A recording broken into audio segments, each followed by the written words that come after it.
நம்மிடத்தில் அன்பு கூர்ந்து தம்முடைய இரத்தத்தினாலே நம்முடைய பாவங்களில் நம்மை கழுவி நம்முடைய பிதாவாகிய தேவனுக்கு முன்பாக நம்மை ராஜாக்களும் ஆசாரியர்களும் ஆக்கின ஆண்டவராகிய இயேசு கிறிஸ்துவுக்கே துதியும் கனமும் மகிமையும் இன்றும் என்றும் சதாகாலங்களிலும் உண்டாவதாக. கிறிஸ்துவுக்குள் அன்பான சகோதர சகோதரிகளே, ஆண்டவருடைய நடத்துதலின்படி நாம் ஆயத்தம் செய்து ஜெபித்து எதிர்பார்த்து காத்திருந்தபடி நம்முடைய இந்த சிறப்பு கூடுகையை முன்னிட்டு தமிழ்நாட்டின் தென்பகுதியின் சிற்சில இடங்களிலிருந்து இவ்வாறாக நாம் ஒருமித்து கூடி வரும்படியான நல்லதொரு வாய்ப்பை ஆண்டவர் நமக்கு தந்திருக்கிறார். இதை நினைத்து நான் ஆண்டவருக்கு நன்றி செலுத்துகிறேன். இத்தகைய இந்த கூடுகையில் வந்து கர்த்தருடைய வார்த்தைகளை பகிர்ந்து கொள்வதற்காக என்னை அழைத்தமைக்காக உங்கள் அனைவருக்கும் உங்களுடைய சார்பில் என்னோடு தொடர்பு கொண்டு என்னை அழைத்த சகோதரர் ஜெய்சிங் அவர்களுக்கும் குடும்பத்தினருக்கும் என்னுடைய நெஞ்சார்ந்த நன்றியை தெரிவிக்கின்றேன். பல்வேறு இடங்களிலிருந்து வந்து அமர்ந்து ஒருவருக்கொருவர் காணவும் கிறிஸ்துவுக்குள்ளான நம்முடைய அன்பை புதுப்பித்துக் கொள்ளவும் ஒன்றிணைந்து கர்த்தரை மகிமைப்படுத்தவும் நம்முடைய ஆவிக்குரிய வாழ்க்கைக்கு பிரயோஜனமாக ஆண்டவருடைய வார்த்தைகளை சிந்திக்கவும் கிடைத்திருக்கிற இந்த வாய்ப்பை எண்ணி பெருமிதம் கொள்ளுகிறேன். வாய்ப்பை தந்த உங்களுக்கு மீண்டும் நன்றி செலுத்துகிறேன். இந்த கூட்டங்களில் எதை பற்றி செய்தி கொடுக்க வேண்டும் என்பதை பற்றி பின்னர் நான் உங்களுக்கு சொல்லுகிறேன் என்று எனது அன்புக்கினிய நண்பர் ஜெய்சிங் அவர்கள் கூறினார்கள். அவ்விதமாகவே உங்களுடைய சார்பில் எனக்கு அந்த பொருள் கொடுக்கப்பட்டிருக்கிறது. ஒன்று, ஐக்கியத்தில், விசுவாசத்தில், உபதேசத்தில் நிலைத்திருத்தல். 2, திருச்சபையில் சகோதரர்களின் சகோதரிகளின் பங்களிப்பு. இதை பற்றி பேச வேண்டும் என்று எனக்கு பணிக்கப்பட்டிருக்கிறது. ஆகவே இந்த பொருள் பற்றி சில விஷயங்களை நான் உங்களோடு பகிர்ந்து கொள்ளும்படி விரும்புகிறேன். விசுவாசிகளின் ஐக்கியம் என்ற விஷயத்தை பற்றி முதலாவதாக நாம் பார்க்கலாம். ஐக்கியம் என்ற இந்த குறிப்பிட்ட விஷயத்திற்கு திருமறை மிக அதிக முக்கியத்துவம் கொடுக்கிறது. துவக்கத்திலிருந்து இறுதி வரை இந்த குறிப்பிட்ட விஷயங்கள் திருமறையில் இழையோடு இருக்கிறதை நாம் பார்க்கலாம். அது மட்டுமல்ல, கிறிஸ்தவர்கள் மத்தியிலே அடிக்கடி பயன்படுத்தப்படக்கூடிய சொற்றொடர்கள் பல இருக்கின்றன. அதில் ஒன்று ஐக்கியம். கிறிஸ்தவர்கள் மத்தியில் பரவலாக சொல்லப்படுவது. அதிலும் ஏனைய கிறிஸ்தவர்களை விட, கிறிஸ்தவ சபைகளை விட ஐக்கியம் என்ற சொல்லை மூச்சுக்கு 300 தடவை, ஒரு உதாரணத்துக்கு சொல்றேன், இடைவிடாமல் அடிக்கடி பயன்படுத்தக்கூடிய ஒரு கூட்டம் நாம். ஒருவேளை நம் மத்தியிலே அது இல்லாததினால் தான் என்னவோ தெரியவில்லை, மற்றவர்களை விட நாம் அதிகமாக பயன்படுத்துகிறோம். நம்மிடையில் இல்லாததும் அதுதான்.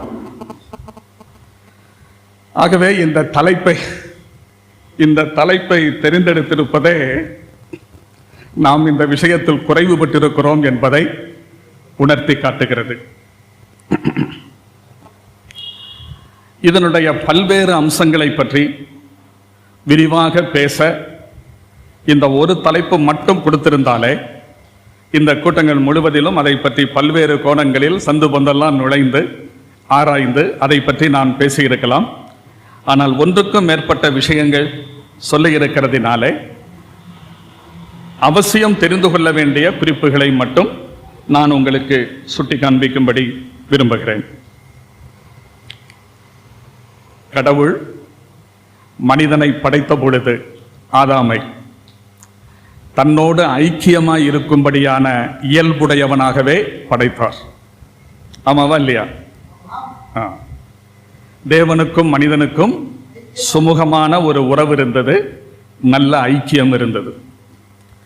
இந்த ஐக்கியத்தை விரும்பாத எதிராளியானவன் யாரு? சாத்தான் அல்லது பிசாசு. பாவத்தினூடாக உள்ளே நுழைந்து தேவனுக்கும் மனிதனுக்கும் இடையிலான அந்த உறவை, ஐக்கியத்தை துண்டித்து விட்டான். இதைத்தான் ஆண்டவர் முன்னதாகவே சொன்னார். இந்த கனியை புசிக்கும் நாளிலே சாகவே சாவீர்கள் என்று சொன்னார். அன்றைக்கு அவர்கள் புசித்த நாளிலே செத்தார்களா? இல்லை. அதற்கப்புறம் 900 வருடங்களுக்கு மேல் உயிரோடு இருந்தார் ஆதாம். அப்படியானால் ஆண்டவர் சொன்னது என்ன ஆயிற்று? இதை புசித்தால் சாவீர்கள். அப்படி ஆண்டவர் சொல்லவில்லை.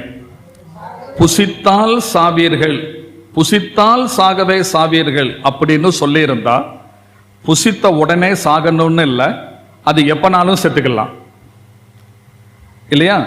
புசித்தால் சாவீர்கள் அப்படி சொல்லல, புசிக்கும் நாளிலே சாவீர்கள் அப்படித்தான் சொன்னார். அப்போ ஆண்டவர் சொன்னதின்படி அவர்கள் புசிக்கும் நாளிலே, புசித்த நாளிலே என்ன செய்திருக்க வேண்டும்? செத்திருக்க வேண்டும். ஆனால் சாகவில்லை. அப்ப கர்த்தர் சொன்ன வார்த்தை என்ன ஆயிற்று? பொய்த்து போயிற்றா? இல்லை, அது நடந்தது. எப்படி? இதை நாம் அறிய சாவு என்றால் என்ன என்பதை முதலாவது புரிந்து கொள்ள வேண்டும். சாவு என்றால் என்ன? மரணம்.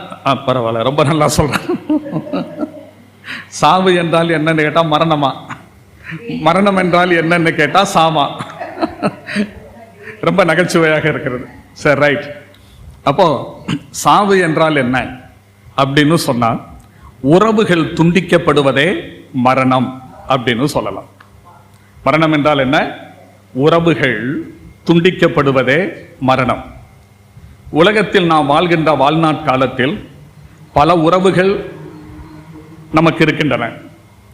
இந்த எல்லா உறவுகளோடும் விடைபெற்று எந்த உறவும் இல்லாமல் தனித்து போகிறோம். எதிலே? மரணத்தில். அதனாலே உறவுகள் துண்டிக்கப்படுவதுதான் மரணம் அப்படின்னு சொல்லலாம். இந்த விளக்கத்துக்கு பைபிள்ல ஏதாவது உதாரணம் இருக்கிறதா அப்படின்னு கேட்டா இருக்கிறது. ஆண்டவராகிய இயேசு கிறிஸ்து லூக்கா 15ஆம் அதிகாரத்தில் 3 உவமைகளை சொல்லுவார். அந்த ஒரே அதிகாரத்தில் 3 உவமைகளை சொல்லியிருப்பார். இழந்ததை திரும்ப மீட்டெடுத்தல் அல்லவா? 100ல் 1, 10ல் 1, 2ல் 1. 100 ஆடுகளில் 1 ஆடு காணாமற் போயிற்று. 10 வெள்ளிக்காசில் 1 காசு காணாமற் போயிற்று. 2 மகன்களில் ஒருவன் போய்விட்டான். இதை நம்ம பார்க்கிறோம். திரும்ப அவங்க கண்டுபிடிக்கப்பட்டது. இவன் திரும்ப வந்து சேர்றான். அப்ப அந்த இளைய குமாரன் வந்து சேர்ந்ததும் அதுவரைக்கும் மயான அமைதி பூண்டிருந்த அந்த வீடு, சோகமே ததும்பி நின்ற அந்த வீடு இப்போது விழாக்கோலம் பூண்டிருக்கிறது. வீட்டின் வாசலில் அல்லது முற்றத்தில் அவருக்கே உரிய சாய்வு நாற்காலியில் வழிமேல் விழி வைத்து காணாமற் போன இளைய மகனுடைய வருகைக்காக ஆவலோடு காத்திருந்த அந்த தந்தையை வழக்கம் போல இப்போது அந்த சேரிலே காணோம். அதற்கு பதிலாக அங்கும் இங்குமாக திரும்ப வாழ வயது ஆகிறது என்று வேதம் சொல்றது மாதிரி திரும்ப வாழ வயது ஆனதை போன்ற ஒரு புத்துணர்வுடன் அங்கும் இங்குமாக நடமாடிக்கொண்டிருக்கிறார். வீட்டில் பணிபுரிகின்ற பணியாளர்களுக்கு ஆங்காங்கு உத்தரவுகள் பிறப்பிக்கப்படுகின்றன.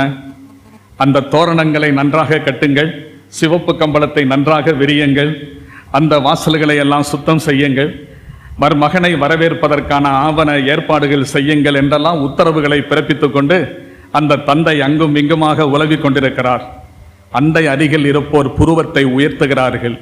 என்ன இது? இதுவரையிலும் சோகத்திலே உருவான பெரியவர் இப்பொழுது புத்துணர்வு பெற்ற ஒரு இளைஞனைப் போல அங்கும் இங்குமாக ஓடிக்கொண்டிருக்கிறாரே, என்ன? அப்போதுதான் தெரிய வந்தது, காணாமற் போன அந்த இளைய மகன் வந்துவிட்டான் என்று. ஆகவே அதை மிகுந்த விமர்சையாக கொண்டாடப்பட்டதை நாம் பார்க்கிறோம். இது நமக்கு தெரியும். அப்பொழுது அந்த விழாவிலே கலந்து கொள்வதற்கு எல்லாரும் வந்திருக்கிறார்கள். இந்த சந்தோஷத்தினுடைய ரகசியம் என்ன என்று கேட்கும்போது கூடி வந்தவர்களை பார்த்து அந்த தந்தை சொல்லுகிறான், என்னுடைய இந்த இளைய மகன் மரித்தான், திரும்பவும் உயிர்த்தான். மரித்தான், திரும்பவும் உயிர்த்தான். அந்த இளையகுமாரன் உண்மையிலேயே மரித்தானா? இல்ல இல்ல, வீட்டை விட்டு போயிருந்தான், அவ்வளவுதானே. ஆனா அப்பா என்ன வார்த்தையில சொல்றாரு? மரித்தான், திரும்ப உயிர்த்தான். அப்போ தகப்பனை விட்டு பிரிந்து போனது எதுவாக கருதப்படுகிறது? மரணமாக கருதப்படுகிறது. போன மகன் திரும்பி வந்து தந்தையோடு இணைந்தது உயிர்ப்பிக்கப்பட்டதாக கருதப்படுகிறது. அப்படித்தானே? அப்ப அதிலிருந்தே தெரிகிறது மரணம் என்றால் என்ன. உறவுகள் துண்டிக்கப்படுவது மரணம். இளையகுமாரனுக்கும் தந்தைக்கும் இருந்த உறவு துண்டிக்கப்பட்டதினால் அது மரித்ததாக சொல்லுகிறதை நாம் அங்கே பார்க்கிறோம். நம்ம சில வேளைகள்ல கோபத்தில் கூட அப்படி சொல்லிடுவோம். சொன்ன பேச்சு கேட்கல, கண்டிக்கிறோம், லேசா கோபத்தில் 2 தட்டு தட்டிட்டோம், உடனே வீட்டில் இருக்கிற வீட்டை விட்டு ஓடி போயிடுறான். 2 நாள் ஆளை காணோம். அக்கம் பக்கத்தில் உள்ளவங்க சொல்லுவாங்க, ஏப்பா ஒரு கோபம் வர்றது சரி, அதுக்கு இப்படியாப்பா அவனை போட்டு ஒரு நிமிர்ந்த பையன் அவனை போட்டு இப்படி அடிக்கலாமா? இந்த பாரு வீட்டை விட்டு போயிட்டான், பாவம் பிள்ளை, எங்க போய் என்ன கஷ்டப்படுதோ, எங்கெங்க நிற்கிறானோ ஒண்ணுமே புரியல, அது போய் என்னன்னு தேடி பார்ப்பா அப்படின்னு சொல்லுவாங்கல்ல அக்கம் பக்கத்தில் உள்ளவங்க. அப்ப நம்ம என்ன சொல்லுவோம்? நான்லாம் தேட மாட்டேன். ஏன்? நான் பெத்தான் அப்பன் தானே, 2 வார்த்தை பேசிட்டான், இப்ப என்ன? சரி, கோபத்துல 2 அடி அடிச்சுட்டேன், அதுக்காக வீட்டை விட்டே போயிடலாமா? என்னைக்கு நான் சத்தம் போடுறது அல்லது நான் கண்டிக்கிறது பிடிக்கலன்னு இந்த வாசப்படியை விட்டு இறங்கினானோ அன்னைக்கே நான் தலையை முழுகிட்டேன் அப்படிம்பாங்க. தலையை முழுகிட்டேன்னா அன்னைக்கு நான் குளிச்சேன்னு அர்த்தம் கிடையாது. அது டெய்லி தான் தலைக்கு முழுகிறோம். அப்ப அந்த இடத்துல தலை முழுகிட்டேன்னா என்ன அர்த்தம்? அவன் செத்து போயிட்டான், எனக்கு ஒரு மகன் இல்லைன்னு வச்சிருவேன் அப்படின்னு ஒரு ஒப்புக்காக சொல்லுவோம். ஒப்புக்காக தானே சொல்றது, மனசன் ஆழத்துல இருந்து சொல்லுவோமா? சொல்ல மாட்டோம். ஆனா அதே மகன் திரும்ப வந்தா என்ன செய்வாங்க? சந்தோஷத்தோட ஏற்றுக்கொள்ளத்தான் போறோம். அப்ப அதே மாதிரி உறவுகள் துண்டிக்கப்படுவது மரணம். தேவன் மனிதனை சிருஷ்டித்தார், ஆதாமை ஏவாளை சிருஷ்டித்தார், தம்மோடுள்ள ஐக்கியத்திலே நிலைத்திருக்கும்படியாக விரும்பினார். ஆனால் பாவம் உள்ளே பிரவேசித்து வஞ்சகனாகிய பிசாசினுடைய தந்திரத்தால் தேவனுக்கும் மனிதனுக்கும் இடையிலான உறவு துண்டிக்கப்பட்டது, ஐக்கியம் நஷ்டப்பட்டது. இழந்து போன அந்த ஐக்கியத்தை திரும்ப உருவாக்க, புதுப்பிக்க, மனிதனை தம்மோடு இணைக்க தேவனே முதல் முயற்சி எடுக்கிறார். அதுதான் நம்முடைய கண்களை கலங்க வைக்கிறது. நியாயமா நம்ம முயற்சித்திருக்கணும். எவ்வளவு பெரிய அன்பான தேவனை விட்டு இப்படி வந்துட்டோமேன்னு நம்ம உணர்வடையணும். ஆனா நமக்கு அந்த உணர்வே இல்லையே. நம்மை தம்மோடு ஒப்புரவாக்குவதற்கு முதல் முயற்சி எடுக்கிறது யாருங்க? தேவனே எடுக்கிறாரு. உலக தோற்றத்திற்கு முன்னமே நம்முடைய ரட்சிப்புக்கான காரியத்தை அவரே திட்டமிடுறாரு. அதுக்காக தம்முடைய குமாரனிடத்துல பொறுப்பை கொடுக்கிறாரு. அவரை இந்த உலகத்துக்கு அனுப்புறாரு. அவர் மூலமாக மனிதனுடைய பாவத்திற்கான பிராயச்சித்தத்தை ஏற்படுத்தி மனிதன் தன்னோடு இணைக்கப்படுவதற்கு, ஐக்கியப்படுவதற்கு என்ன தெய்வத்தினுடைய சார்பில் செய்ய வேண்டுமோ அவைகளை செய்து முடிக்கிறாரு.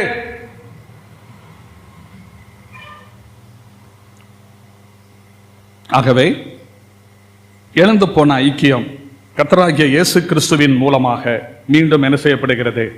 தேவனோடு இணைக்கப்படுகிறது. அதனாலதான் அப்போஸ்தலனாகிய பவுல் கொரிந்தியருக்கு நிருபம் எழுதும் போது சொல்லுகிறார். 1 அதிகாரம் 9 தம்முடைய குமாரனும் நம்முடைய இரட்சகருமாய் இருக்கிற இயேசு கிறிஸ்துவுடனே ஐக்கியமாய் இருப்பதற்கு உங்களை அழைத்த தேவன் உண்மையுள்ளவர். அப்ப கர்த்தராகிய இயேசு கிறிஸ்துவின் மூலமாக தேவன் நம்மை அழைத்திருக்கிறார். எதுக்காக?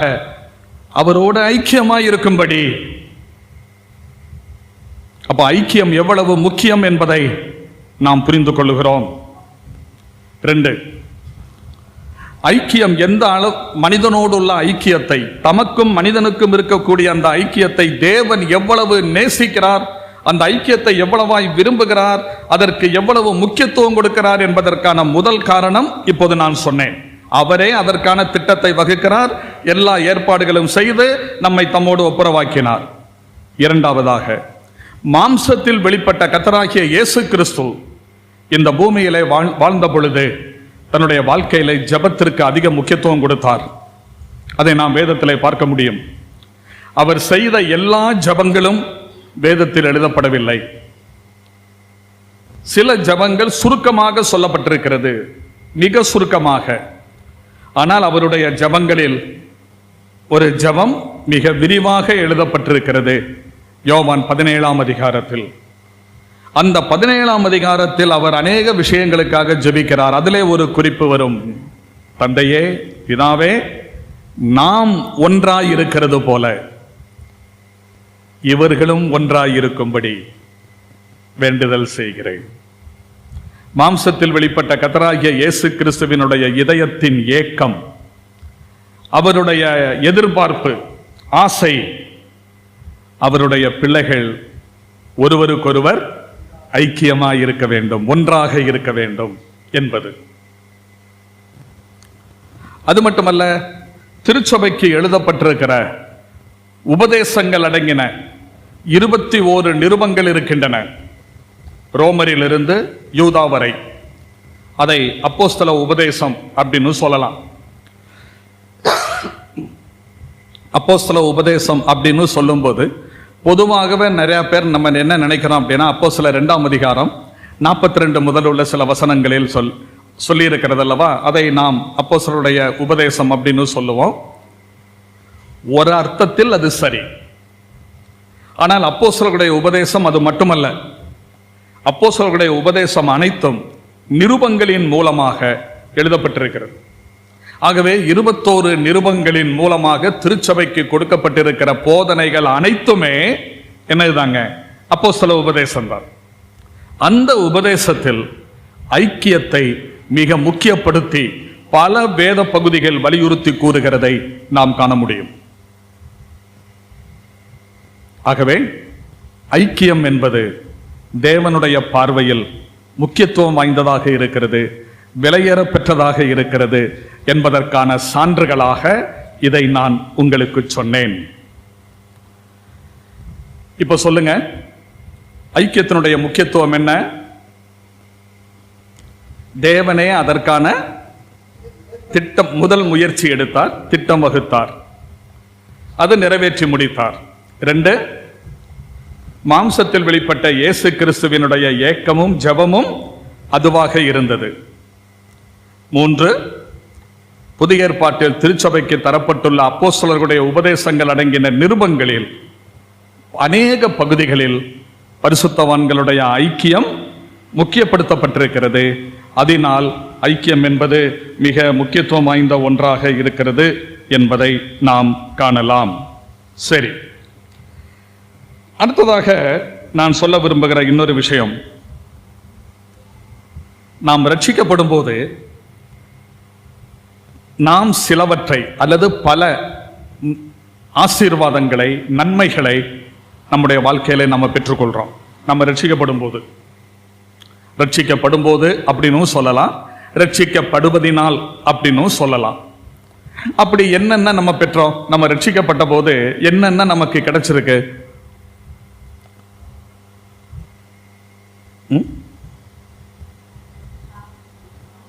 சொல்லுங்க. கரெக்ட் தான். பாவ மன்னிப்பு கிடைச்சிருக்கு. நீங்க அமைதியா உட்கார்ந்து இருக்கிறத பார்க்கும்போது ரட்சிக்கப்பட்டா தானங்க அது என்னன்னு தெரியும் அப்படின்னு சொல்ற மாதிரி இருக்கு.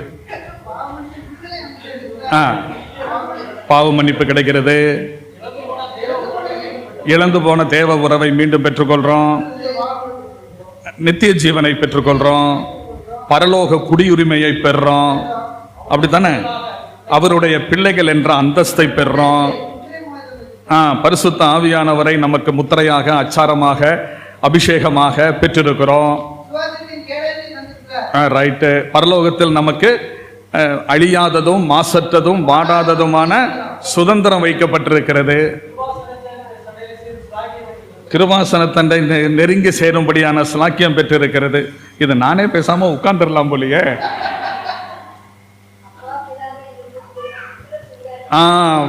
அருமையா சொல்லிட்டாங்க.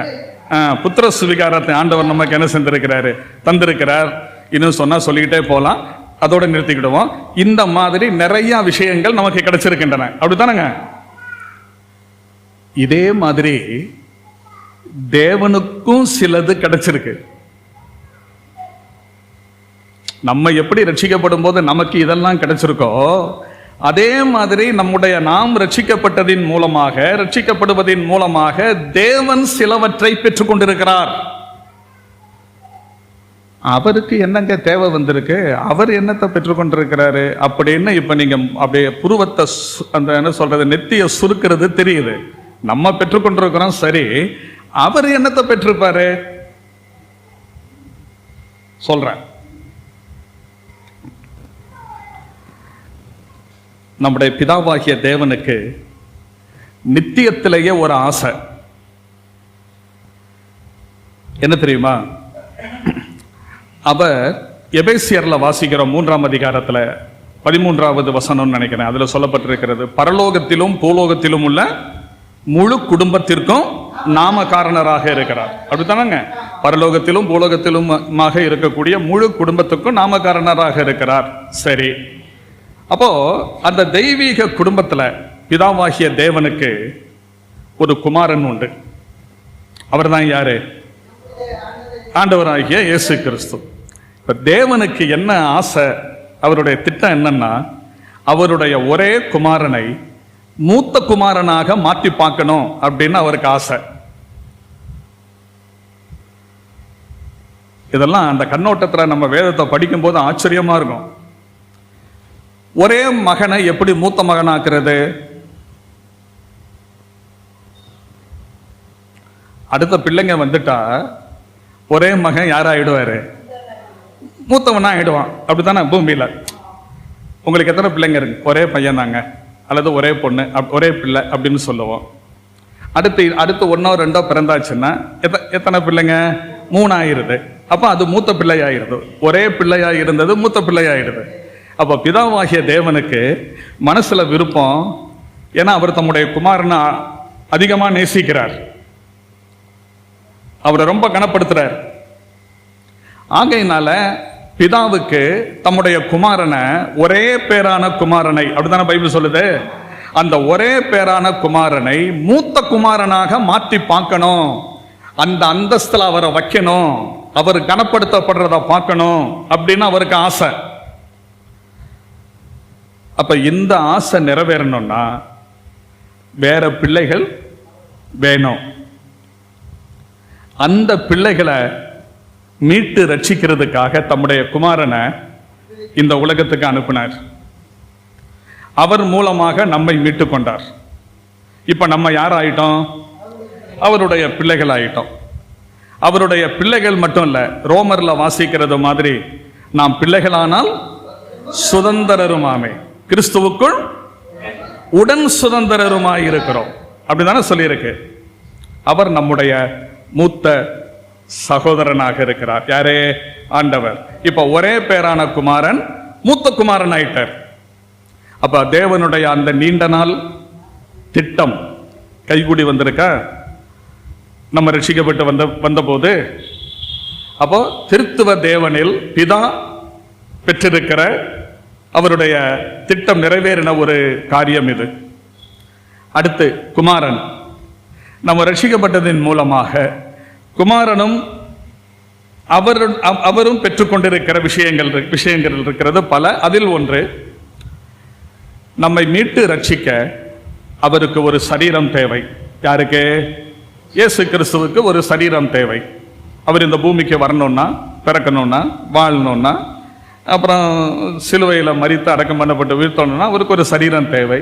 அந்த சரீரத்தை பிதாவாகிய தேவனே என்ன செய்தார்? ஆயத்தம் பண்ணினார். சங்கீதம் 40 மேற்கோள் காட்டி எபிரேயர் 10ஆம் அதிகாரத்தில் எபிரேய நிருபத்தின் ஆசிரியர் அதை சொல்லுகிறார்.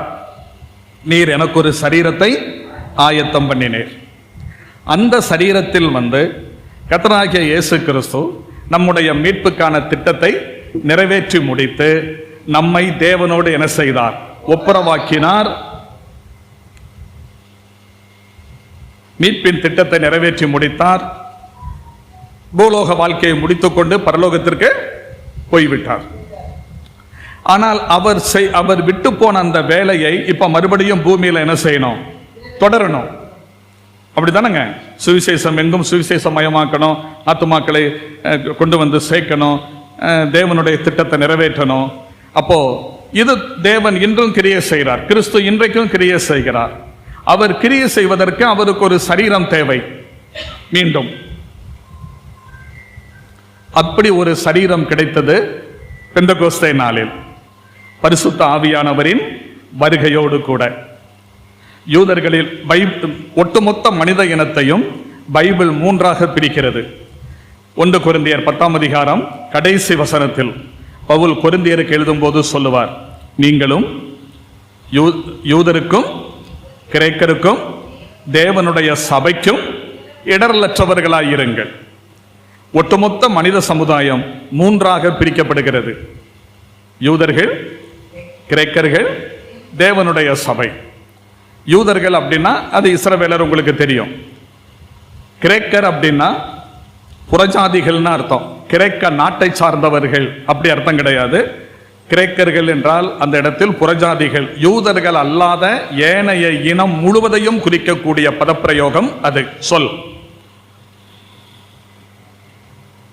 அப்புறம் தேவனுடைய சபை. தேவனுடைய சபைங்கிறது எது? இந்த யூதர்கள் இருந்தும் புறஜாதியாரில் இருந்தும் ரட்சிக்கப்பட்டு ஒன்னா சேர்ற கூட்டம் தான் எது? தேவனுடைய சபை. அப்ப இந்த முழு மனித இனத்துக்கும் நீங்க இடரலற்றவர்களாய் இருங்க அப்படிங்கிற பொருள்ல அந்த வார்த்தையை சொல்றாரு. சரி, இப்போ ஒட்டுமொத்த அந்த மனித சமுதாயத்திற்கு நீங்க இடரலற்றவர்களாய் இருங்கள் அப்படின்னு கொரிந்தியருக்கு பவுல் சொல்றதை நம்ம பார்க்கிறோம். இந்த யூதன் புறஜாதி என்ற இரண்டும் சேர்ந்து ஒரு கூட்டமாக மாறியிருக்கிறது. அந்த கூட்டத்தை சரீரம் என்று பைபிள் சொல்லுகிறது. 1 கொரிந்தியர் 12ஆம் அதிகாரம் 13ஆம் வசனத்தில் வாசிக்கும் போது, நாம் யூதராயினும் புறஜாதிகளாயினும், கிரேக்கர்னா புறஜாதிகள், அப்புறம் அடிமைகளானாலும் சுயாதீனராயினும் நாம் எல்லாரும் ஒரே ஆவியினாலே ஒரே சரீரத்திற்குள்ளாக அப்படின்னா ஒரே சரீரத்திற்குள்ளாகும்படி ஞான ஸ்நானம் பண்ணப்பட்டு எல்லாரும் ஒரே ஆவியினாலே தாகந்தீர்க்கப்பட்டோம். அப்போ பரிசுத்த ஆவியின் ஞான ஸ்நானத்தினால் ரட்சிக்கப்பட்ட விசுவாசிகள் ஒரே சரீரமாக இணைக்கப்படுகிறார்கள். இப்ப இயேசு கிறிஸ்து தம்முடைய மீட்பின் திட்டத்தை நிறைவேற்றி முடித்து பரலோகத்திற்கு போய்விட்டார். அவர் இன்றைக்கும் பூமியில் கிரியை செய்து கொண்டிருக்கிறார் தமது சரீரத்தின் மூலமாக. எந்த சரீரத்தின் மூலமாய்? சபையாகிய சரீரத்தின் மூலமாய். இந்த சரீரத்திற்கு அவர் யாராக இருக்கிறார்? தலையாக இருக்கிறார். அப்போ நம்ம ரட்சிக்கப்படுவதின் மூலமாக கர்த்தராகிய இயேசு கிறிஸ்துவுக்கு பூமியிலே செயல்படுவதற்கான ஒரு ஆவிக்குரிய சரீரம் கிடைத்திருக்கிறது. இனி 3வது பரிசுத்த ஆவியானவர். அவரை பற்றி நம்ம வாசிக்கும் போது எபேசியர் நிருபத்திலே ஒரு வசனம் வரும். அது இப்படியாக நம்ம பார்க்கிறோம் பாருங்க. 2ஆம் அதிகாரம் எபேசியர் 2:19 வசனத்திலிருந்து, ஆகையால் நீங்கள் இனி அந்நியரும் பரதேசிகளுமாய் இராமல் பரிசுத்தவான்களோட ஒரே நகரத்தாரும் தேவனுடைய வீட்டாருமாய் இருந்து அப்போஸ்தலர், தீர்க்கதரிசிகள் என்பவர்களுடைய அஸ்திபாரத்தின் மேல் கட்டப்பட்டவர்களுமாய் இருக்கிறீர்கள். அதற்கு இயேசு கிறிஸ்து தாமே மூலைக்கல்லாய் இருக்கிறார். அவர் மேல் மாளிகை முழுவதும் இசைவாய் இணைக்கப்பட்டு கர்த்தருக்குள் பரிசுத்த ஆலயமாக எழும்புகிறது. அவர் மேல் நீங்களும் ஆவியினாலே தேவனுடைய வாசஸ்தலமாக கூட்டி கட்டப்பட்டு வருகிறீர்கள். இங்கே சபையை தேவனுடைய நகரமாக, ஒரே நகரமாக, தேவனுடைய வீடாக, அப்புறம் ஆவிக்கேற்ற மாளிகையாக, பரிசுத்த ஆலயமாக, தேவனுடைய வாசஸ்தலமாக, இப்படியெல்லாம் உருவகப்படுத்தி சொல்லி இருக்கிறத பார்க்கலாம். பரிசுத்த ஆவியானவருக்கு ஒரு வாசஸ்தலம் கிடைத்திருக்கிறது என்பதை நாம் பார்க்கிறோம். ஆவியினால் கூட்டி கட்டப்பட்டு வருகிறீர்கள் என்று சொல்லப்பட்டிருக்கிறது. அப்போ நம்ம ரட்சிக்கப்படுவதின் மூலமாக திரியேக தேவனுடைய திட்டம் இதன் மூலமாக நிறைவேற்றப்படுகிறது. நான் ஏன் இதை சொல்ல வர்றேன்னா, இந்த மூன்றுலையுமே யாரு முக்கியமாக கருதப்படுகிறார் அப்படின்னு கேட்டா குமாரன். இப்ப இந்த 3 உருவகத்தை பார்த்தோம்ல, குடும்பம், சரீரம், வாசஸ்தலம் அல்லது பரிசுத்த ஆலயம், இந்த ஆவிக்கேற்ற அந்த மாளிகை, இந்த மூன்றிலையுமே முக்கிய மையமாக இருப்பது, முதன்மைப்படுத்தப்படுபவர் கர்த்தராகிய இயேசு கிறிஸ்து. எப்படி? குடும்பத்தில் அவர் மூத்த குமாரனாக இருக்கிறார். மூத்த குமாரனுடைய சிலாக்கியங்கள் என்னன்னு தெரியன்னா பழைய ஏற்பாட்டுக்கு போனோம், அப்படித்தானங்க? ஆமா, அவர் மூத்த குமாரனாக இருக்கிறார். அப்புறம் சரீரம், அதுல இயேசு கிறிஸ்து தலையாக இருக்கிறார். வாசஸ்தலம் அல்லது ஆவிக்கேற்ற மாளிகை, அதுலயும் இயேசு கிறிஸ்து தான் மையமா இருக்கிறாரு. எதுவாக? மூலைக்கல்லாக. அப்ப தம்முடைய குமாரனை எந்த அளவுக்கு பிதா கனப்படுத்துறாரு பாருங்க, எவ்வளவு அவரை எவ்வளவு உயர்த்துறாரு பாருங்க, அவருடைய உயர்வில் எவ்வளவு சந்தோஷப்படுறாரு பாருங்க. ஆச்சரியமா இருக்குல்ல? எனக்கு அது ரொம்ப, அது எப்படி சொல்றதுன்னே எனக்கு புரியல. அதை நான் என் மனசுல சந்தோஷப்படுறதெல்லாம் எப்படி சொல்றதுன்னே எனக்கு தெரியல. ஒருவேளை இனி போக போக அப்படி சொல்றதுக்கு வார்த்தைகள் கிடைக்குமா இருக்கும். இதெல்லாம் குமாரனை மையப்படுத்துறதுக்கு. ஆனா அதிலும் சிறப்பு, குமாரனை இந்த அளவுக்கு உயர்த்துறாருல, அதுக்கு பின்னாடி இருக்கிற ஒரு அதனுடைய உச்சம், அந்த நோக்கம் என்ன அப்படிங்கிறத நம்ம பார்க்கறதுக்கு இன்னொரு குறிப்பையும் பார்க்கலாம். பிலிப்பியர், நம்ம எல்லாம் அடிக்கடி சொல்லக்கூடிய ஒரு வார்த்தை, ஒரு வேத பகுதி. அது ஆராதனை தியானத்துல எல்லாம் அடிக்கடி சொல்லுவோம். 2ஆம் அதிகாரத்துல 5ஆம் வசனத்துல கிறிஸ்து இயேசுவில் இருந்த சிந்தையே உங்களிலும் இருக்க கடவுது அப்படின்னு சொல்லிட்டு, கிறிஸ்துவினுடைய சிந்தை என்ன அப்படிங்கிறத 6வது வசனத்திலிருந்து 8வது வசனம் வரைக்கும் சொல்றாரு. அதுல கர்த்தராகிய இயேசு கிறிஸ்து 7 படிகள் தன்னை இறக்கினதை பற்றி, தன்னை தாழ்த்தினதை பற்றி சொல்றாரு. அது 7 என்னங்கிறத நீங்க நம்பர் போட்டு நீங்களே வாஸ்து பார்த்துக்குங்க, குறிச்சுங்க. சரியா? சொல்றாரு. அதுல இன்னொரு இதோடு சம்பந்தம் இல்லாவிட்டாலும் ஒரு விஷயத்த சொல்லணும்னு தோணுச்சு. 7 படிகள் கிறிஸ்து தன்னை தாழ்த்தி இறங்குறத பிலிப்பியர்ல பார்க்கிறோம், 6 to 8. நீங்க வெளிப்படுத்தின விசேஷம் 5ஆம் அதிகாரம் கடைசி வசனங்களை வாசிக்கும் போது, 5வது வசனத்துல வாசிக்கும் போது, அவர்களும் மகா சத்தமிட்டு அடிக்கப்பட்ட ஆட்டுக்குட்டியானவர் வல்லமையையும் ஐஸ்வர்யத்தையும் ஞானத்தையும் பலத்தையும் கனத்தையும் மகிமையும் ஸ்தோத்திரத்தையும் பெற்றுக்கொள்ள பாத்திரராய் இருக்கிறார் என்று சொன்னார். கிட்டத்தட்ட இதே 7 படிகள் அவர் உயர்த்தப்படுறதை நம்ம பார்க்கிறோம். 7 படிகள் பிதாவா குமாரனாகிய கிறிஸ்து தன்னை தாழ்த்துறார். இங்க 7 விதத்தில் அவர் என்ன செய்யறாரு? மகிமைப்படுத்தப்படுறார். சரி, அப்போ அப்படி குமாரன் உயர்த்தப்படுறத இதே பிலிப்பியர் 2ஆம் அதிகாரம் 9 முதல் உள்ள வசனங்கள்ல நம்ம பார்க்கலாம். 6 to 8 அவர் தன்னை தாழ்த்துறார். அப்புறம் 9 to 11 பிதாவாகிய தேவன் அவரை உயர்த்துறாரு. அப்படி உயர்த்துறத பத்தி சொல்லும் போது என்ன வருது பாருங்க.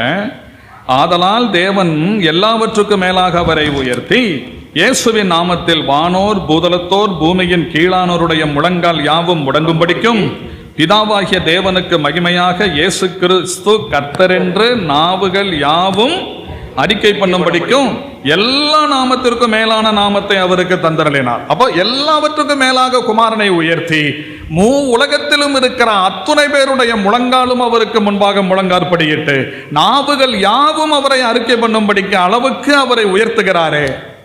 எதுக்கா? அங்கேயே சொல்லியிருக்கு,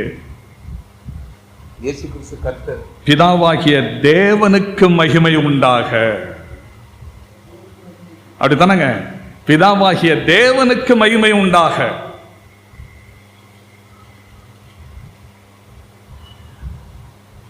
இப்படியே நம்முடைய ரட்சிப்பில் அடங்கி இருக்கிற அப்படி ஒவ்வொரு விஷயத்தையும் அப்படியே சொல்லிட்டே போனா ரொம்ப நல்லா இருக்கும். சரி, இருக்கட்டும். இதுல இந்த 3 விஷயங்களையும் நம்ம பார்க்கிறோம். குடும்பம், சரீரம், வாசஸ்தலம்.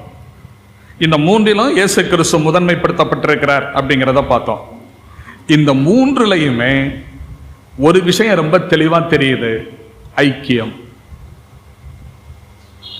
குடும்பம் என்று வரும்போது என்ன இடம்பெறுகிறது?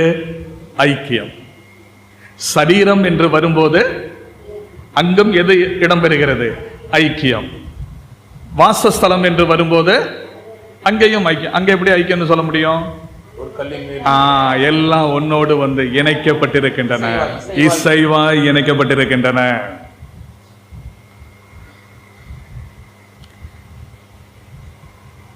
அப்போ கர்த்தருடைய பிள்ளைகளுடைய சபை அங்கத்தினர்களுடைய விசுவாசிகளுடைய ஐக்கியம் எவ்வளவு மகத்தானது, மேன்மையானது என்பதை இந்த விஷயங்களின் மூலமாக நம்ம புரிந்து கொள்றோம். இதனாலதான் பவுலப்போஸ்தலன் என்ன பண்றாரு? எபேசியருக்கு நிருபம் எழுதும் போது ஒரு விஷயத்தை சொல்லுவார். அது என்னங்கிறத நான் சொல்றதுக்கு முன்னாடி ஒரு குறிப்பை உங்களுடைய சிந்தனைக்கு கொண்டு வர்றேன். பவுலப்போஸ்தலனுடைய நிருபங்களை நீங்க வாசிக்கும் போது அதுல ஒரு விஷயம் உங்களுக்கு தெரிய வரும். என்ன தெரிய வரும் அப்படின்னா,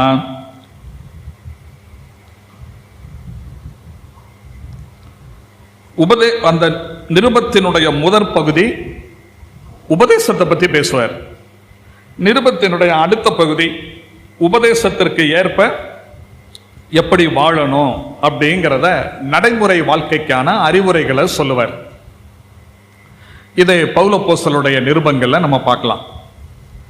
உதாரணமாக இப்ப இதை எபேசியர் எடுத்துங்க. 6 அதிகாரங்கள் இருக்கின்றன.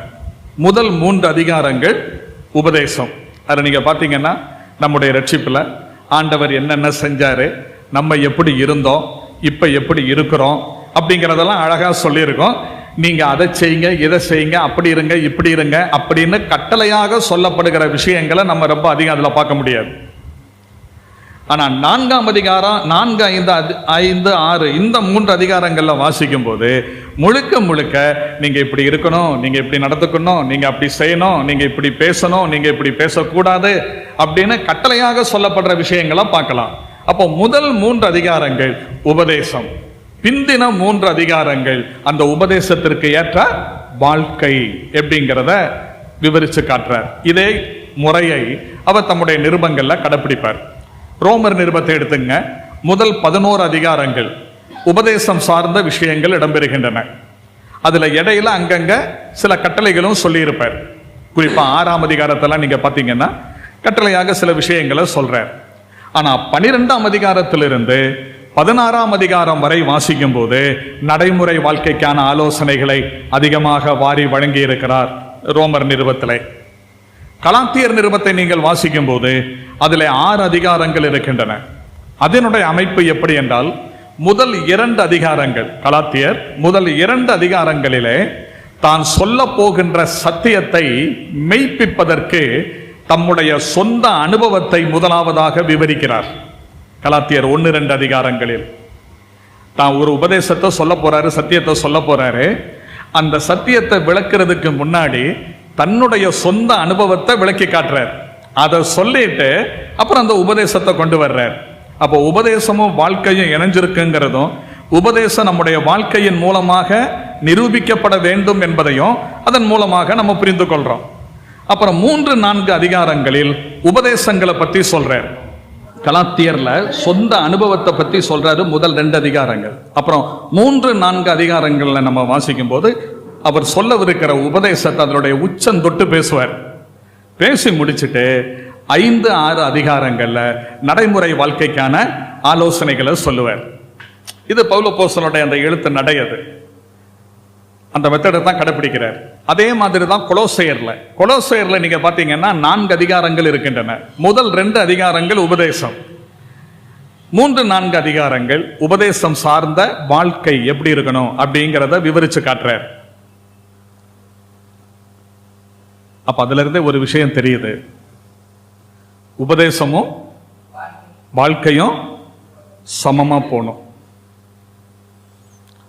நான் இப்படி ஒரு விஷயத்தை கேள்விப்பட்டேன். மகாத்மா காந்தி அவர்களிடத்துல ஒரு தடவை பேட்டி எடுக்கிற சந்தர்ப்பத்தில் நிறைய கேள்விகள் கேட்டிருக்காங்க. இந்த கேள்விகளுக்கெல்லாம் அவர் பதில் சொல்லிட்டு இருந்திருக்கிறார்.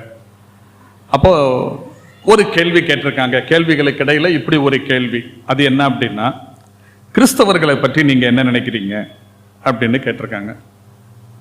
கிறிஸ்தவங்களை பற்றி நீங்க என்ன நினைக்கிறீங்க?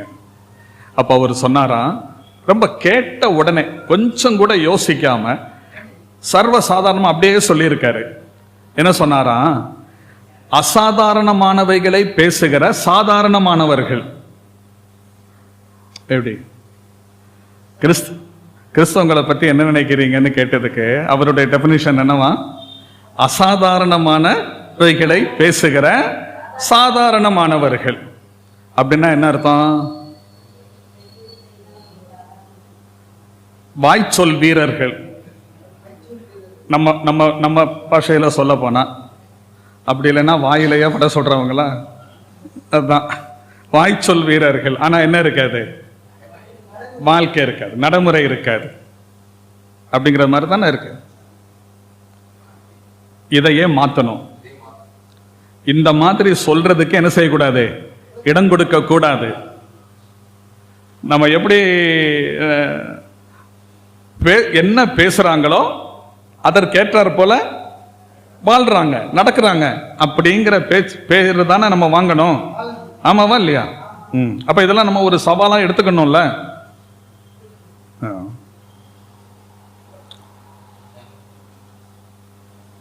அப்போ அதான் பவுல் சொல்வாரு தீமோத்தேயுக்கு நிருபம் எழுதும் போது, உன்னை குறித்தும்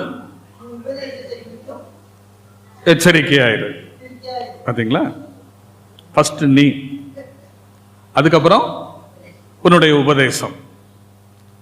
அப்ப உபதேசமும் வாழ்க்கையும் 2 கலந்து போகணும் அப்படிங்கிறத ஒரு நல்ல பாடமாக நம்ம பார்க்கிறோம். சரி, அந்த நிலையில் பவுல் அப்போஸ்தலன் எபேசியருக்கு எழுதுகின்ற அந்த நிருபத்தை நம்ம வாசிக்கும் போது முதல் 3 அதிகாரங்களில் உபதேசத்தை பற்றி பேசுவார். 4ஆம் அதிகாரத்துக்கு வரும்போது அப்படியே இந்த உபதேசத்திற்கு ஏற்றார் போல எப்படி வாழணும் அப்படின்னு சொல்ல ஆரம்பிப்பார். அப்படி ஆரம்பிக்கும் போது ஃபர்ஸ்ட் அவர் கொண்டு வர்றதே ஐக்கியத்தை தான் கொண்டு வர்றார். இத மனசுல வச்சுக்கிட்டு இனி 4ஆம் அதிகாரத்தின் பக்கமாக போலாம். எபேசியர் 4. ஆதலால் கர்த்தர் நிமித்தம் கட்டுண்டவனாகிய நான் உங்களுக்கு சொல்லுகிற புத்தி என்னவெனில், நீங்கள் அழைக்கப்பட்ட அழைப்புக்கு பாத்திரவான்களாய் நடந்து மிகுந்த மனத்தாழ்மையும் சாந்தமும் நீடிய பொறுமையும் உடையவர்களாய் அன்பினால் ஒருவரை ஒருவர் தாங்கி சமாதான கட்டினால் ஆவியின் ஒருமையை காத்துக்கொள்வதற்கு ஜாக்கிரதையாயிருங்கள். சமாதான கட்டினால் ஆவியின் ஒருமையை அப்படின்னா என்னது? ஐக்கியத்தை. சமாதான கட்டினால் ஆவியின் ஐக்கியத்தை காத்துக்கொள்ள ஜாக்கிரதையாயிருங்கள் அப்படின்னு சொல்றார். அந்த வசனம் எப்படி ஆரம்பிக்குது? 4:1. ஆதலால். ஆதலால்னு சொன்னா என்ன அர்த்தம்? காரியங்கள் இப்படி இருக்கிறபடியால் அப்படின்னு சொல்லலாம்ல. ஆதலால், ஆகையால், காரியங்கள் இப்படி இருக்கிறபடியால் அப்படின்லாம் சொல்லலாம். அப்ப அந்த ஆதலால் அப்படிங்கிறது அதுக்கு முந்தின 3 அதிகாரங்கள்ல சொல்லி இருக்கிற விஷயத்தினுடைய சாராம்சத்தை 4ஆம் அதிகாரத்திலிருந்து அவர் சொல்ல போற விஷயங்களோடு இணைச்சு சிந்திக்கும்படி நம்மை தூண்டுகிறது. அப்ப முந்தின 3 அதிகாரங்களில் என்ன? முதல் அதிகாரம் கடைசி 20 to 23 வரை உள்ள வசனங்கள் சபையாகிய சரீரத்திற்கு கிறிஸ்து தலையாக தந்தருளுகிற விஷயத்தை பற்றி சொல்லப்பட்டிருக்கிறது. 2ஆம் அதிகாரத்தில் ஆவியானவரால் இணைத்து கட்டப்படுகிற வாசஸ்தலத்தை பற்றி சொல்லப்பட்டிருக்கிறது. 3ஆம் அதிகாரத்தில் முழு குடும்பத்திற்கும் நாமகாரணராய் இருக்கிற தந்தையாகிய கடவுளை பற்றி சொல்லப்பட்டிருக்கிறது. அப்ப இந்த 3 சத்தியங்களும் 3 அதிகாரங்களில் விவரிக்கப்பட்டுவிட்டு இந்த 3 அதிகாரங்களிலும் முக்கியப்படுத்தப்படுகிற விஷயம் ஐக்கியமாய் இருக்கிறபடியினால் 4ஆம் அதிகாரத்தை துவக்கும் போது நடைமுறை வாழ்க்கைக்கான ஆலோசனையை வழங்க ஆரம்பிக்கும் போதே ஐக்கியத்திலிருந்து ஆரம்பிக்கிறார். பவுல் எபேசியருக்கு எழுதுற இந்த நிருபத்தை எழுதும் போது அவர் எங்க இருக்கிறாரு? சிறைச்சாலையில் இருக்கிறார். இப்ப நான் ரூம்ல இருந்து வந்தது மாதிரி நல்லா குழு ஏசி போட்டு நல்லா வசதியா இருந்து அப்படி இருக்கிற இடத்துல இருந்து எழுதல. எங்க இருக்கிறாருங்க? சிறைச்சாலையில் இருக்கிறார். சுயாதீனம் பறிக்கப்பட்டிருக்கிறது. ரோமன் குடியுரிமை பெற்றவர் அப்படிங்கிற முறையில் சில சலுகைகள் வழங்கப்பட்டிருக்கின்றன. மற்றபடி கைகளில் விலங்கு போடப்பட்டிருக்கிறது. சிறைச்சாலை அனுபவத்தில் இருக்கிறார். அந்த அனுபவத்தில் இருக்கும்போது அதை சொல்லியே சொல்றாரு பாருங்க. அப்படித்தானங்க? ஆதலால் கர்த்தர் நிமித்தம் கட்டுண்டவனாகிய நான். 6 அதிகாரங்கள் இருக்குதுங்க.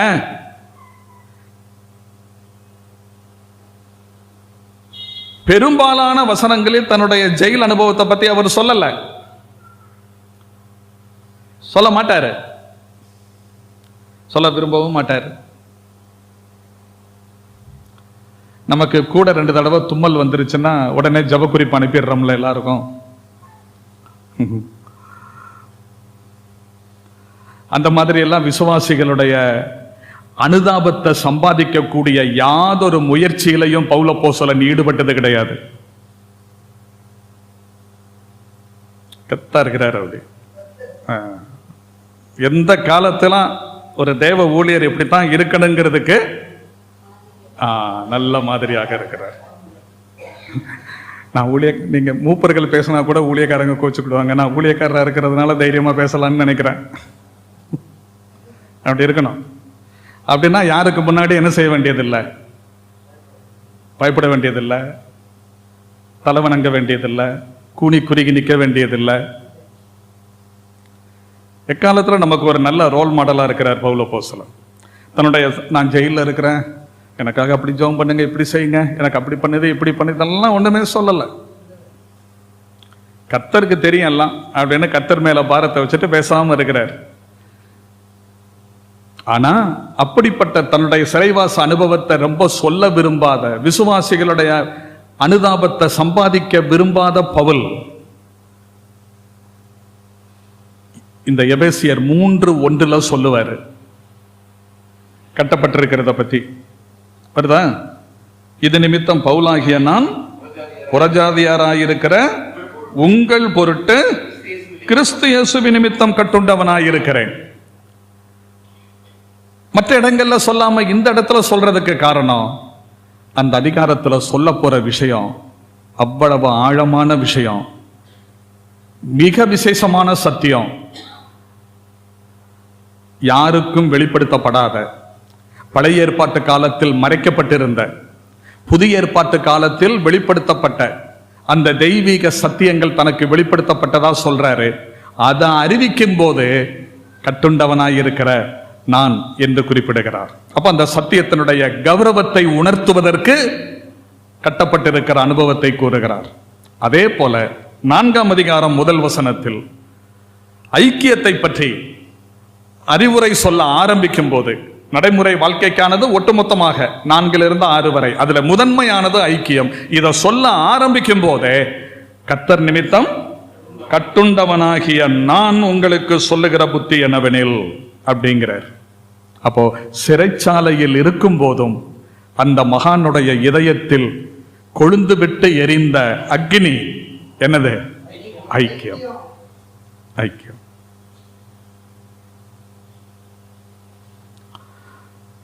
அப்ப அதுல இருந்தே தெரியுது, தன்னை பற்றி கூட அவர் ரொம்ப என்ன செய்யல, சிந்திக்கல. சிறைவாசத்தில் அனுபவிக்கிற கஷ்டங்களை பற்றி கூட நினைக்கல. சிறைவாசம் அனுபவிக்கும் போதும் அந்த மகானுடைய தேவ மனிதனுடைய இதயத்தின் ஏக்கம் ஐக்கியமாக இருந்தது. ஆகையினாலேதான் சொல்றாரு, கர்த்தர் நிமித்தம் கட்டுண்டவனாய் இருக்கிற நான் உங்களுக்கு சொல்லுகிற புத்தி என்னவெனில், அழைக்கப்பட்ட அழைப்புக்கு பாத்திரவான்களாய் நடந்து கொள்ளுங்கள். அழைக்கப்பட்ட அழைப்புக்கு என்ன அழைப்பு? அதிகாரம் ஒன்றோடு இணைத்து சிந்தித்தால் ஒரே சரீரமாக இருக்கும்படி அழைக்கப்பட்டிருக்கிறீர்கள். அதிகாரம் இரண்டோடு சிந்தித்தால் தேவனுடைய வாசஸ்தலமாக இருக்கும்படி அழைக்கப்பட்டிருக்கிறீர்கள். மூன்றிலே சிந்தித்தால் குடும்பமாய் இருக்கும்படி, ஒரே குடும்பமாய் இருக்கும்படி அழைக்கப்பட்டிருக்கிறீர்கள். ஆகையினால் நீங்கள் ஐக்கியம் உள்ளவர்களாக இருக்க வேண்டும்.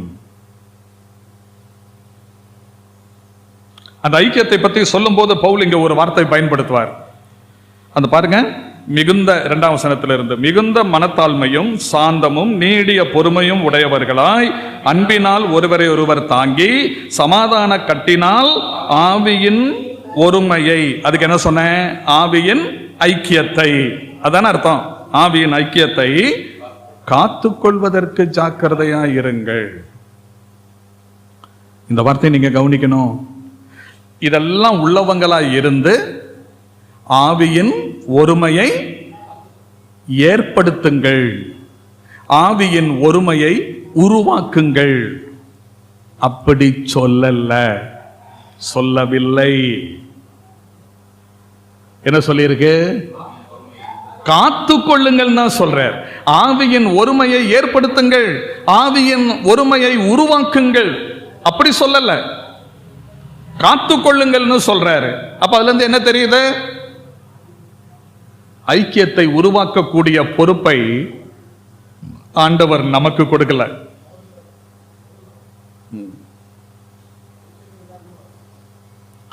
இன்னைக்கு சில வேளைகள்ல ஐக்கியத்தை ஏற்படுத்த போறோங்கிற முயற்சியிலேயே ஐக்கிய குறைவை பெருசுபடுத்திட்டு உருவாக்கிட்டு வந்துருவாங்க. போறது எங்க போறாங்க? எதுக்கு போறாங்க? ஐக்கியத்தை ஏற்படுத்த. அதுக்கு இவங்க சொல்றத கேட்கலன்னா கேட்காதவருக்கும் இவருக்கும் என்ன இருக்காது? ஐக்கியம் இருக்காது. இது எப்படி இருக்கும்?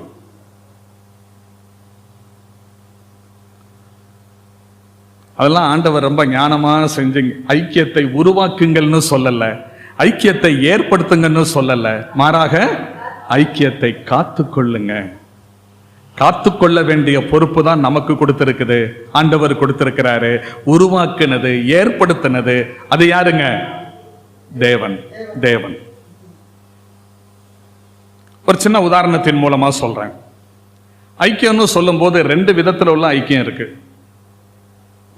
ஒன்று வெளி தோற்றத்திலான ஐக்கியம், புறம்பான ஐக்கியம். எப்படி இந்த அலங்காரம்னு சொல்றதுக்கு பேதுரு அப்போஸ்தலன் 2 விதமான அலங்காரத்தை சொல்றாருல. புறம்பான அலங்காரம், உள்ளான அலங்காரம்னு சொல்றாருல. அது மாதிரி ஐக்கியத்திலையும் 2 விதம் இருக்கு. ஒன்று புறம்பான ஐக்கியம், வெளி தோற்றத்தின்படியான ஐக்கியம். இன்னொன்னு உள்ளான ஐக்கியம். இந்த 2க்கும் உள்ள வித்தியாசத்தை சொல்றேன் பாருங்க. புறம்பான ஐக்கியம் அப்படிங்கிறது மனிதனால் உருவாக்கப்படுவது. அது சில நிபந்தனைகளுக்கு உட்படுத்தப்படுவது. சிலர் மனசு வச்சா அந்த ஐக்கியத்தை என்ன செஞ்சிடலாம்? தகர்த்திடலாம். உதாரணத்துக்கு இப்பதான் நிறைய சங்கங்கள் இருக்குல்ல, எதுக்குனாலும் சங்கங்கள் இருக்குல்ல. பாஸ்டர்ஸ் சங்கம் தான் இல்லை, அது இருக்கோ என்னமோ தெரியல.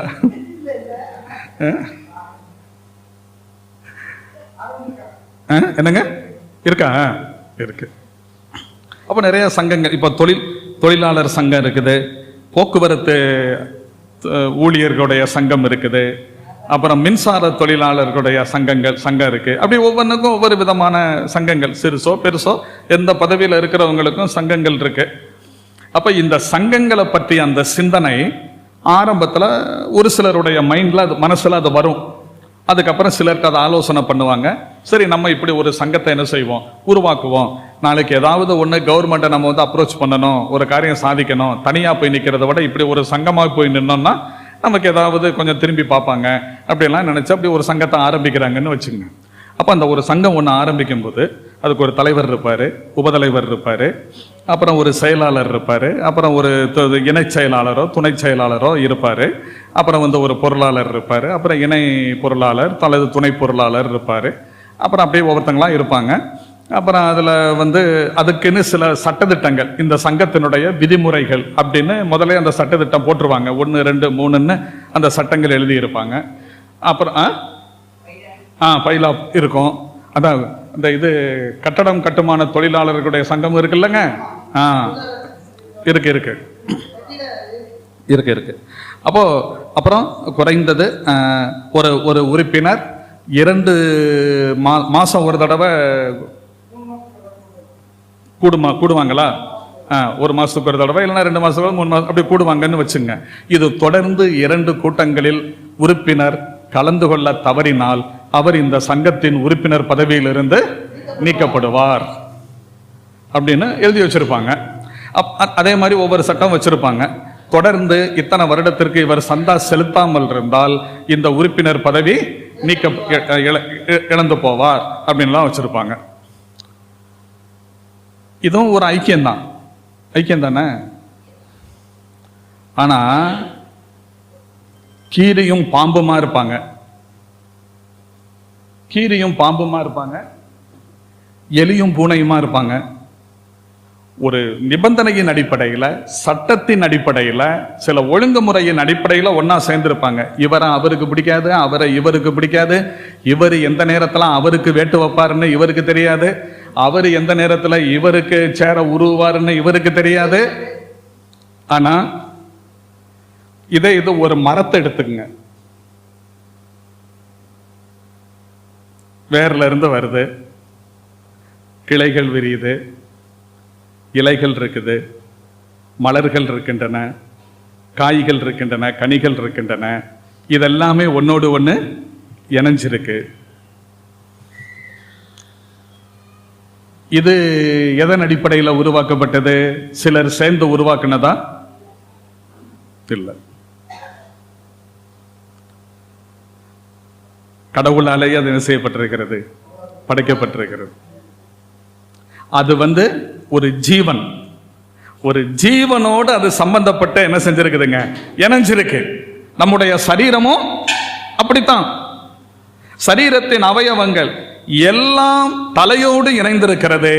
தலையோடு இணைந்திருக்கிற ஒன்று அவயவங்கள் ஒன்றோடு ஒன்று இணைந்திருக்கிறது. இதுதான் உள்ளான ஐக்கியம். விசுவாசிகளுக்கு இடையிலான ஐக்கியம் புறத்தோற்றமுடையதல்ல, மனிதர்களால் உருவாக்கப்பட்டதல்ல. அப்படின்னா அது வந்து ஃபெயிலியர் ஆயிடும், தோற்று போயிடும். அது யாரால உருவானது? தேவனால் உருவாக்கப்பட்டது. அதுக்குன்னு அவர் பெரிய விலை கொடுத்திருக்கிறாரு இந்த ஐக்கியத்தை உருவாக்குறதுக்கு. சொந்த மகனை இந்த உலகத்துக்கு அனுப்பினாரு, பாடுகளுக்கு உட்படுத்தினாரு. கண்ணையும் காதையும் அடைச்சுக்கிட்டு என் தேவனே ஏன் என்னை கைவிட்டீர்னு சிலுவையில கதறும் போது மௌனமா இருக்கிறாரு. இருந்தார்ல, எதுக்கு? இந்த ஐக்கியத்துக்காகத்தான். குமாரனோ தனக்கு இருந்த மகிமையெல்லாம் விட்டு இந்த பூமிக்கு வந்து பெரும் கிரயம் கொடுத்து தன்னையே பலியாக ஒப்பு கொடுத்து இந்த ஐக்கியத்தை ஏற்படுத்தினாரு. தேவனால் உண்டாக்கப்பட்ட இந்த ஐக்கியம், இதை நாம் என்ன செய்யணும்? காத்துக்கொள்ளணும். அதான் பவுல் சொல்றார், ஜெயில இருக்கும் போதும் என் மனசுல இருக்கிற பாரம் இதுதான்ப்பா. இதுதான் சகோதரர்களே, நீங்க என்ன செய்யணும்? ஐக்கியமா இருக்கணும். அப்படி ஐக்கியத்திற்கான அஸ்திபாரங்களாக இருக்கிறது என்னென்ன? அஸ்திபார குணங்கள் என்னென்ன? அப்புறம் ஐக்கியத்தை தக்க வைத்துக் கொள்வதற்கு என்னென்ன செய்யணும், ஐக்கியத்தை எப்படியெல்லாம் வெளிப்படுத்தணும். மீண்டும் சந்திப்போம் அடுத்த செய்தியில். இப்போ நான் என்னுடைய செய்தியை இங்கு நிறைவு செய்கிறேன். ஒரு பாட்டு கூட ஒன்று பாடுவோம்ல, விசுவாசிகள் என்னும் கூட்டம் உண்டு, அன்பு ஒன்றே அவர்கள் நடுவில் உண்டு, ஒரு மனம் ஒற்றுமை அங்கு உண்டு என்று சொல்லும் நாட்கள் இன்று வேண்டும். நம்மளை பார்த்து அதான் சொல்லணும், உலகம் சொல்லணும். நம்முடைய அன்பையும் ஐக்கியத்தையும் ஒற்றுமையும் பார்த்து அவங்க என்ன செய்யணுங்க, வியந்து போகணும், ஆச்சரியப்படும். என்னங்க வித்தியாசமான குரூப்பை சேர்ந்தவங்க, வித்தியாசமான குடும்ப பின்னணியில் உள்ளவங்க இப்படி ஒன்னா இருக்கிறாங்க, அநியாயத்துக்கு நல்லவங்களா இருக்கிறாங்களே, அநியாயத்துக்கு இவ்வளவு ஒற்றுமையா இருக்கிறாங்களேன்னு நம்முடைய ஐக்கியத்தை பார்த்து அவங்க என்ன செய்யணுங்க, ஆச்சரியப்படணும். அதை கட்டி காக்கிறதுக்கு என்ன செய்யணுங்கிறத அடுத்த செய்தியில நம்ம சிந்திப்போம். ஆண்டவர் நமக்கு உதவி செய்வோம். ஆண்டவர் நம்மோடு கூட பேசிக் கொண்டிருக்கிறார். இருள் சூழும் காலம் இனி வருதே, அந்த ஒரே ஒரு கவி மட்டும் நம்ம பாடலாம். இருள் சூழும் காலம் இனி வருதே, அருள் உள்ள நாட்கள் பயன்படுத்தும், தீர உண்ட வாசல் அடைபடு முன், நோருங்கொண்ட மனதாய் முன் செல்வோர் யார், தீர உண்ட வாசல் அடைபடு முன், நோருங்கொண்ட மனதாய் முன் செல்வோர் யார், நாட்கள் கொடியதாய் மாறிடுதே, காலத்தை ஆதாயம் செய்திடுவோம், நாட்கள் கொடியதாய் மாறிடுதே, காலத்தை ஆதாயம் செய்திடுவோம்.